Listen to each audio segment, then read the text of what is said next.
Should Deion Sanders, the Colorado head coach, cancel spring football? It's a popular topic amongst the sport. I don't think he should. Here's why.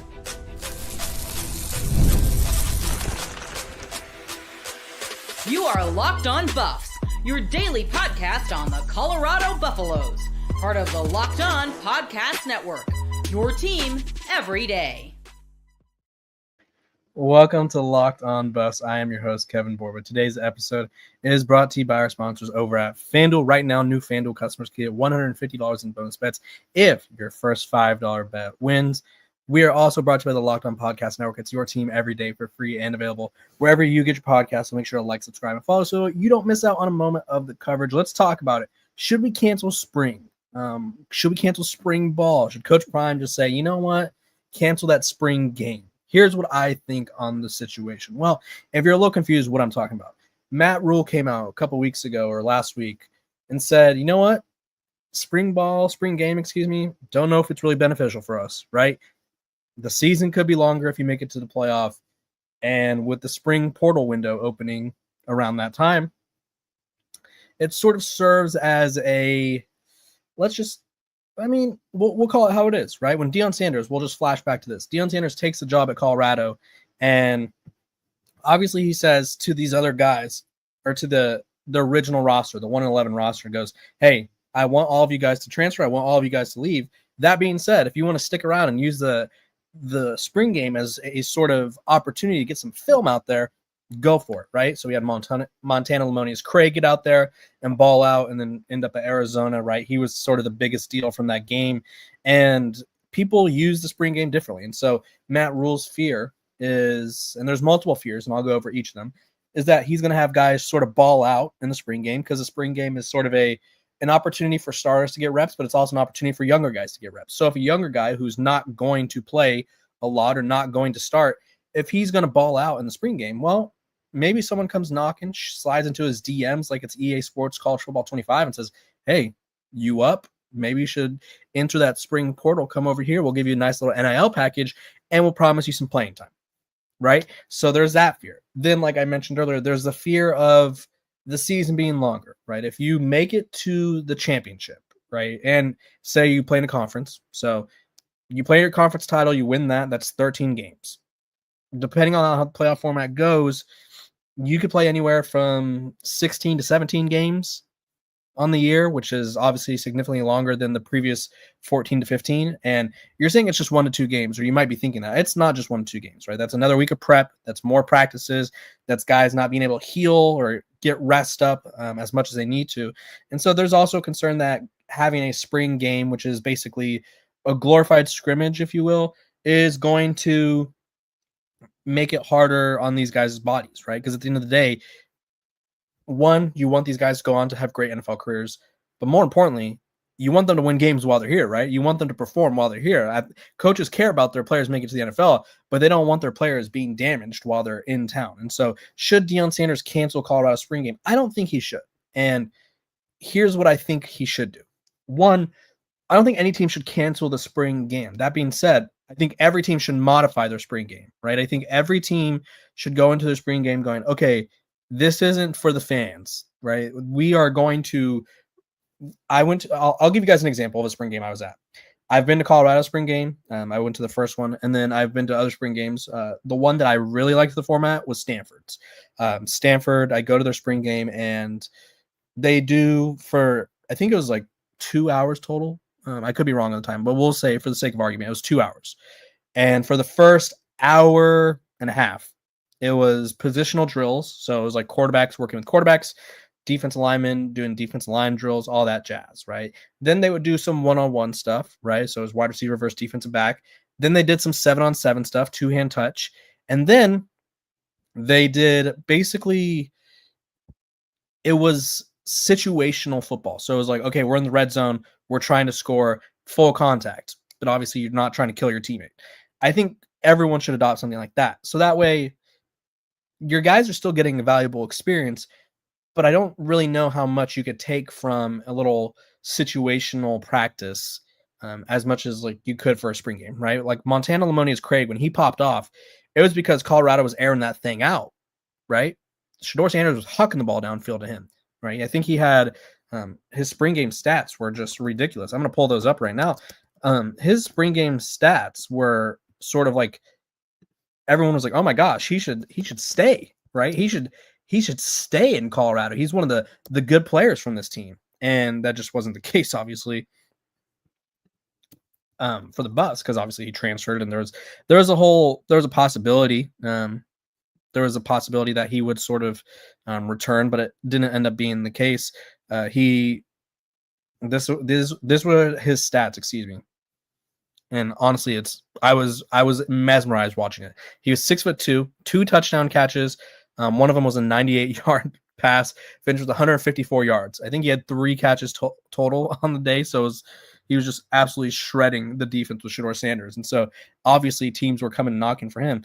But I think Coach Prime is one of the few coaches in college football where all these guys came to play for him. I mean, players go to play for coaches all the time. I get that. But I don't think it's easy to be like, yeah, Coach Prime, I want to play for you. And then someone comes knocking with NIL money and they're like, oh, actually, I'm out. Peace. Thank you for everything.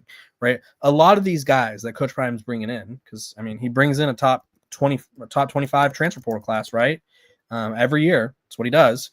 Even this year, I don't think the class ranked as high as past years. It's 26th in the country. But there's guys like Tavion Coleman, Martavius French was a hot commodity in the portal. Joseph Williams, or the wide receiver transfer, was the American Freshman of the Year. Caden Salter was one of the highest ranked quarterbacks in the portal. Makari Vickers, former blue chip recruit. Zach Atkins was one of the highest. He was the number 1 tight end at one point. Jaheim Otis was one of the top players. I think he was the number 1 player at one point. Like, all these guys had offers that were NIL based. We get that. These guys chose to play for Deion Sanders. These guys chose to come play at Colorado.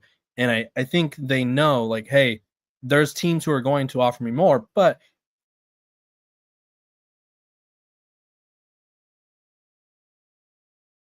I want to bottom with professional guys with former pro NFL experience, excuse me.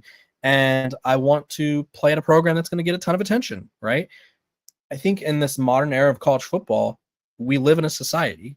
This feels like an essay paper. We live in a society where you could get attention. You could get national spotlight and not have to be in the SEC or the Big Ten, right? Colorado is literally carrying the torch of Big 12 popularity. They were like the most popular team in the conference based on viewership by a wide margin. And so these guys signed up for that. So I don't think they should cancel spring. I see why certain teams would. Like, if I was a group of 5 team, or maybe even like a lower tier, like Big 12 or ACC team. Like say I was, I don't want to throw any teams on the bus, but say I was Houston or Duke, which I mean, Duke had a really good year, so maybe not them. Wake Forest. And I had a receiver that's big bodied, makes some big plays in the spring game. I'd be a little scared, right? But at the end of the day, the tampering is never going to stop, right? The tampering is happening during the season. It's happening on the field of games. I've heard some crazy stories that players will go up to coaches and be like, hey, after the year, let me know. Or, hey, they'll talk to a friend of a friend or a parent of a parent kind of thing. And it's like, hey, we really like them. Hit us up after the season, right? So tampering is never going to stop. And I think a spring game is valuable, especially for a team like Colorado who's bringing in so many new players, right? I talked about how good their transfer class is. They're bringing in a ton of new players, right? They're going to have a bunch of new guys stepping up. Their offense line is going to be probably have 4 new players. They're going to have a new quarterback, a brand new wide receiver core. They don't have Travis Hunter at corner anymore. They're going to have they're not going to have either of the safeties. They're going to have new linebackers, new defensive line. Like, you need to really, really focus on using the spring game to maximize reps and maximize the young guys and the new guys. I do like this idea in the comment section. It says Colorado spring game should be a football party and focus on being an NIL fundraiser. Fans could really support the players at the event, concerts, focus game part. Yeah, if anyone could pull this off, it's Deion Sanders, right? Deion Sanders, and this is a great idea. I wanted to make sure you got your credit, so everyone go tell them that they did a great job with this idea. If anyone could pull this off, it's Deion Sanders, right? Deion Sanders has, which I think Colorado's spring event last year had a concert, ended with a Lil Wayne concert, I believe it was. If anyone could pull it off, it's Coach Prime, right? Coach Prime has that gravitas, that outside the box thinking of like, hey, this isn't just an ordinary spring game where you show up watch our players go half speed at a practice. No, we're going to have some games, have some food trucks. We're going to have celebrities. We're going to have concerts. Like, make it an event. So that way, like you said, you get people investing in your program. Recruits are like, oh, this is fun. I want to go here. So I don't think, I think I see why other teams may cancel spring ball, but for Colorado, don't think they should do it. So that's my take on the matter. You guys comment below.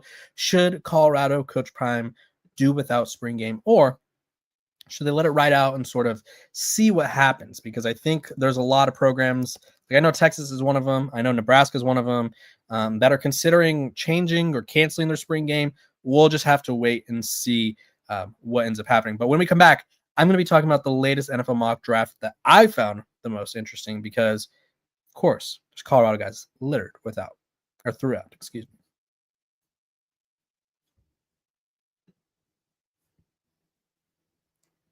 This episode of Locked on Buffs is brought to you by FanDuel. Let me tell you about FanDuel. It's the perfect place to get in on the action. When the game tips off, the NBA action is just getting started. There's no better place to get in on it than FanDuel, America's #1 sportsbook. With FanDuel, you can place live bets throughout the game. So even if you miss the opening tip-off or want to be a fourth quarter or bet on a fourth quarter comeback, you could stay in the action. And if you're looking for a bigger payout, you can even combine your live bets into a same-game parlay. So right now, new FanDuel customers can get $150 in bonus bets if your first $5 bet wins. Just visit FanDuel.com to join today. That's FanDuel.com for your shot at $150 in bonus bets. Make every moment more with FanDuel, the official sports betting partner of the NBA.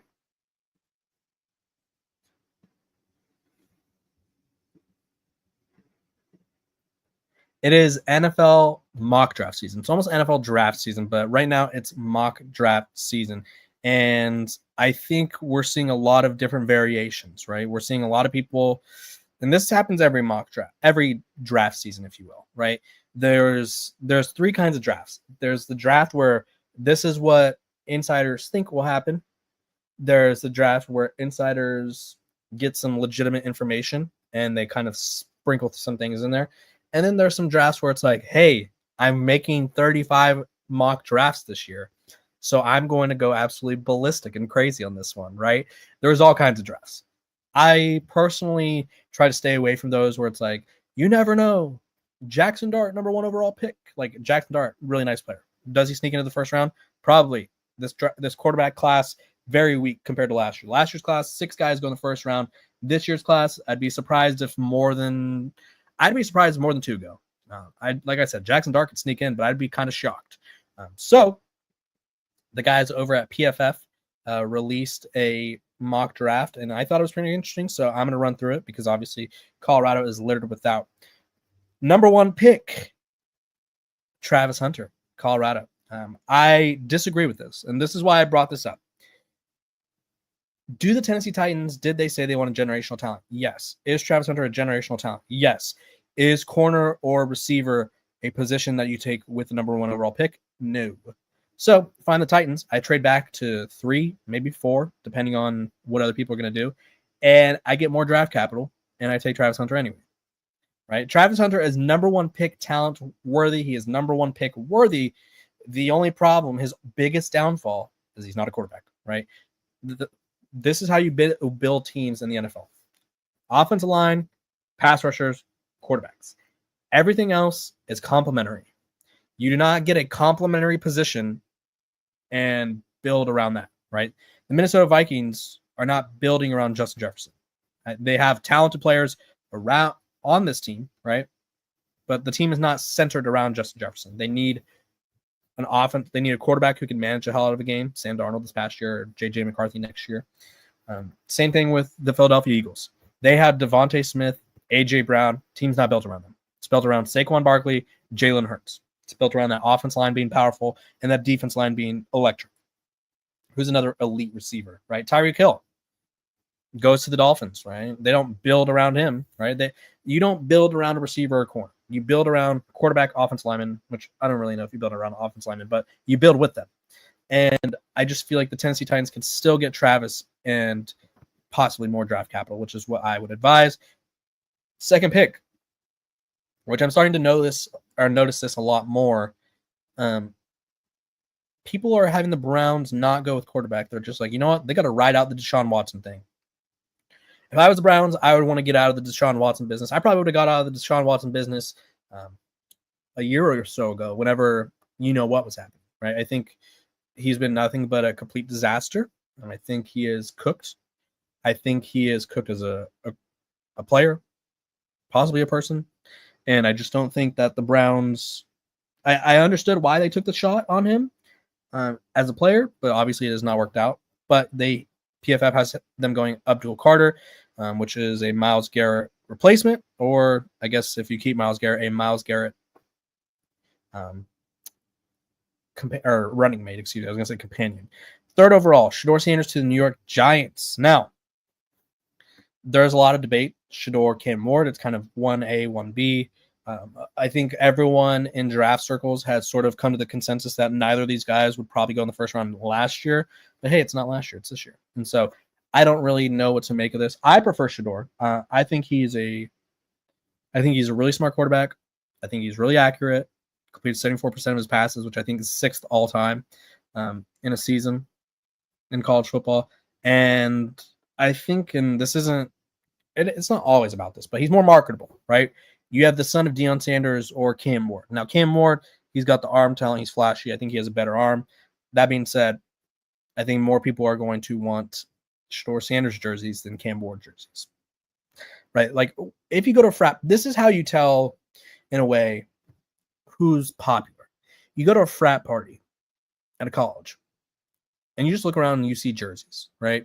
And now some of those guys have weird jerseys, like they'll have a Matthew Dellavedova jersey from the 2016 Cavs team, or they'll have like a Jason Williams white chocolate jersey, or maybe who else? Who else is like an iconic jersey that I remember? Like a Vince Carter Raptors jersey. I don't know. But when they get NFL draft jerseys, like I would say you're probably going to run into more Shedeur Sanders jerseys than Cam Ward jerseys. Let's just put it that way. So they have Shedeur at 3 to the Giants. Will Campbell, number 4 to the Patriots. Mason Graham, number 5 to the Jags. So Cam Ward is all of a sudden falling. Then they have the Raiders going with Ashton Genty, which is odd because they do need a quarterback. But hey, Cam Ward at 7. So there's a lot of things that could happen with this draft. I personally have never been less confident about like the top, which we have these drafts every once in a while where it's like, oh, this draft class is kind of weak, so we're just going to start mixing things up. And while I think, like I said earlier, there's a lot of mock drafts where people are trying to be edgy, I think this draft is definitely like a crapshoot, is what they call it, right? Where it's just like, who knows what's going to happen? I'm getting that vibe from this draft. So I think realistically, Travis can go anywhere from 1 to 5. And for Shedeur, I think he could go anywhere from 1 to 10, right? I think both of them go within the top 10. That being said, I wouldn't be shocked if one of them goes first overall, and I wouldn't be shocked if one of them takes a little bit of a slide because other teams start taking other positional needs, right? This is the kind of draft where you take the best player available, and if that best player available is, say, Abdul Carter or Ashton Genty, maybe you go there. I don't know, right? This draft's weird. We'll just put it that way. When we come back, we're going to be talking about a couple guys who I think could be due for a breakout year for the Colorado Buffaloes.